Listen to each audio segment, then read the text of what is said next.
Welcome to Lund and the Raoul Wallenberg Institute. First of all, can you give a description of yourself? My name is Navi Pillay. I'm a South African. And before becoming High Commissioner for Human Rights 3 years ago, I was an international judge on the Rwanda Tribunal and the International Criminal Court. And to be High Commissioner for Human Rights, in my ears, it sounds that you have quite a tough challenge. Do you agree? This is a very special mandate given by all the member states through the GA General Assembly resolution, and gives me the mandate to ensure the promotion and protection of human rights all over the world. And if you would describe, how would you say the situation is for human rights today?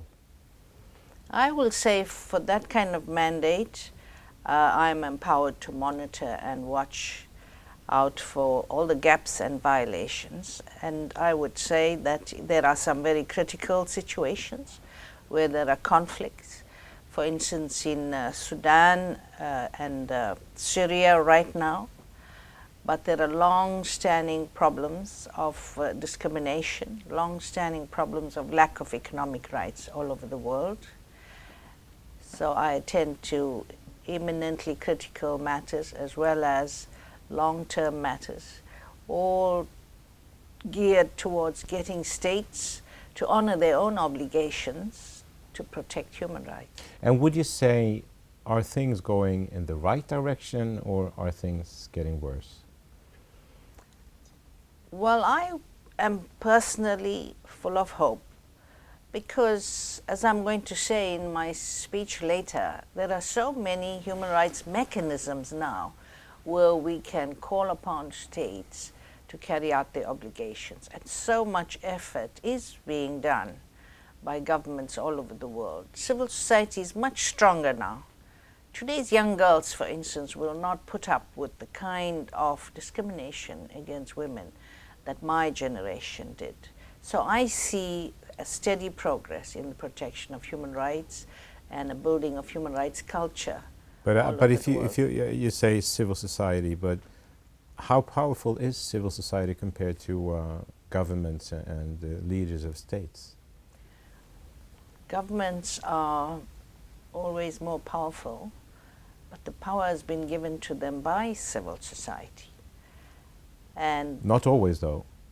Not always in democratic tradition. Mm-hmm. And therefore you see many movements today where people are claiming their rights and they want their governments to be more accountable to them for the kind of policies that they are making. But if you work for the United Nations, and we can often see when there are conflicts, there are big powers that can block decisions and the United Nations cannot do enough. How frustrating is that for you, for instance? Well, I appreciate that there is an institution such as the United Nations, and that a huge system of international norms and standards and treaties have been adopted by all the states. When it comes to deliberations over specific issues, countries tend to have their national agenda.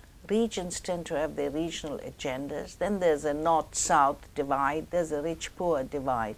And all these plays out because these are highly political questions that are being addressed in the United Nations. Sometimes you have representatives of two states sitting elbow to elbow next to each other, and yet they are at war on the ground in their own countries. Difficult situations, but at least we have an avenue to address them.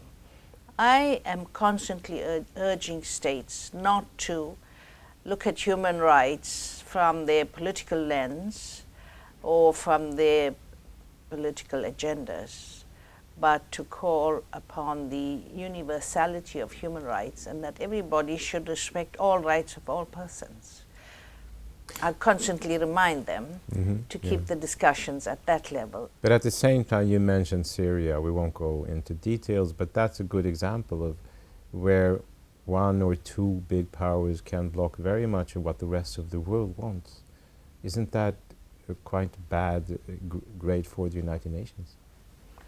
Well, I was disappointed too and said so. I addressed the Security Council twice. I addressed the General Assembly as early as April last year. So it's a year ago when I predicted that if the situation is not addressed, the opposition elements in Syria will take up arms, and this may well lead to civil war. At the time when I spoke, there were, say, 3,000 deaths, mainly caused by the agents of the government. And now this number, according to the United Nations, is 9,000. So it is extremely disappointing that the international community failed to heed the call of the Secretary General made again and again for them to take collective action. And isn't that a good example of when it comes to a conflict? I mean, there are many nice things being said from the United Nations, but when we stand in front of a conflict, there you are with a couple of countries blocking what many others want. I've heard the debates, and clearly the countries that objected to the first draft resolution were concerned about what happened in Libya. And that's what they were saying. They don't want military intervention. And of course the Syrians themselves were not asking for military intervention, the Libya style. So you have one intervention that is viewed unhappily by many people in the world, including governments, and that, I think, influenced the debate on Syria. But that is no excuse for failing to act to save lives. The bottom line is they should have got together and come up with some strategy to prevent the killings and stop the killings, as they have done now, finally, after more than a year, a unanimous resolution by the Security Council to send in observers. I know you're giving a speech here at the Raoul Wallenberg Institute in Lund. The topic is human rights from rhetoric to reality. Is there a lot of rhetoric when it comes to human rights in the world today? Firstly, let me say that we need the rhetoric because it leads to development of ideals and values. Rhetoric is what comes out of universities, out of the mouths of trade unionists and students, institutes such as the Wallenberg Institute. But it also implies, as far as I can understand, a lot of words, less action. And it also implies rhetoric that doesn't reflect the reality. So rhetoric must be accompanied by action. This is what I'm going to say in my speech, but it must also reflect the reality. I think the Arab Spring told us how far the rhetoric was from the reality. Shortly before the Tunisian revolution, for instance, reports published by UN agencies and other international bodies praised the situation in Tunisia, that there's economic growth, there's jobs, people are happy. And that was not what the people on the street were telling us. So there's a rhetoric not matching the reality. If we had Raoul Wallenberg here today, how do you think he would look upon the world? Would he be disappointed? I think that Raoul Wallenberg is a role model for someone who saw terrible things happen and didn't sit back thinking other people have to do it or it's something too big. He got in there and did his own bit. I think that he would be disappointed that his vision of human rights has not been universally implemented today. But that's the reality we live in. People have different interests. There will be corrupt people taking advantage of the situation. But I think he would motivate each and every one of us to do something about it. But if we look back on history only some decades, there have been very few Raoul Wallenberg. Why? If I look at my own country, South Africa, I never thought that apartheid will end in my lifetime because it was so entrenched, racism. And if you are dark-skinned, you never had vote. But there was collective action on the part of the international community to not to buy South African oranges or South African wine, and all that helped to inspire us inside the country. So you need international support to motivate and inspire you, but mainly you have to believe that you are entitled to rights and to claim them. I think South Africa is a good example where collectively people did make a change without resorting to violence. And what can we do to try to raise more kids to become something, I wouldn't say Raoul Wallenberg, but something at least in the not so far away from the ideal of Raoul Wallenberg? What can we do as parents or grandparents or as human beings? Firstly, I think this is a very important question you've asked me. Children, the youth, how do we reach out to them? They are already there. There's a new medium we have here, the social media. I find that my office is just beginning to understand the importance of putting out a message. On Human Rights Day, we had these campaigns, the conversations, and it was listened to live by millions of people, and the questions came in. 8 million alone from Weibo, which is the Chinese website. So we are learning how to use the communication methods that young people listen to, watch, Twitter, and send messages on Facebook and so on. The other example I would like to give you is the importance of human rights education. It has to begin at school, where children respect one another, respect each other's dignity, and they don't discriminate against the other, someone who is different, somebody who is disabled, dark-skinned, or of a different religion. These values have to be instilled at school.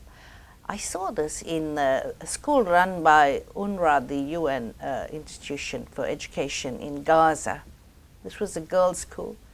These 8-year-olds demonstrated how they would resolve disputes, for instance, mediation, and they were talking about reconciliation from the mouths of 8-year-olds about respecting each other's dignity and equality of boys and girls.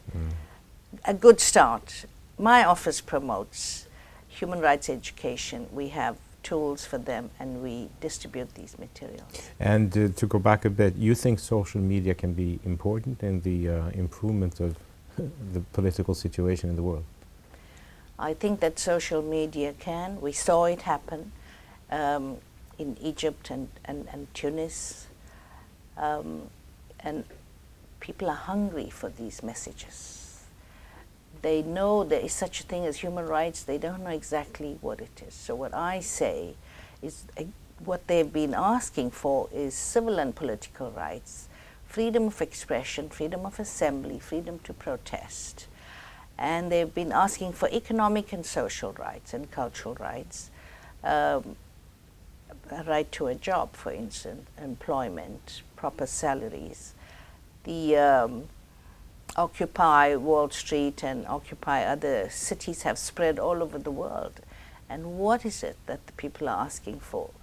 They no longer want decisions affecting their life to be made by unaccountable institutions, banks, and governments who are not accountable. So they're asking for people to be at the center of economic policies and political policies. Are you on Facebook yourself? We are, yes, the offices. It's just incredible. But you personally, are you active on Facebook? No, but my 4-year-old grandson is. So you have to start too. I have to start, yes. One last question. If you look 10 years ahead from today, what do you think we'll see? I think that information that had previously been controlled by governments, editors, editorial authorities and political authorities, for instance, controlled whether a protest is reported in the press and what kind of information is put out there. I think there will be freedom of information because it will be accessible to everyone, passed on from click to click. And also people will have access to organizations such as the Office of the High Commissioner for Human Rights to report complaints or violations. So I see this opening up, and the control over the obstacles to people claiming their rights will slowly fall away. And I see all these as avenues that we should be tapping ourselves. If we want to be of service to the people, then we use social media. So let's finish on this very positive note. Thank you so much for coming to Lund and Raoul Wallenberg Institute. Thank you. Thank you very much.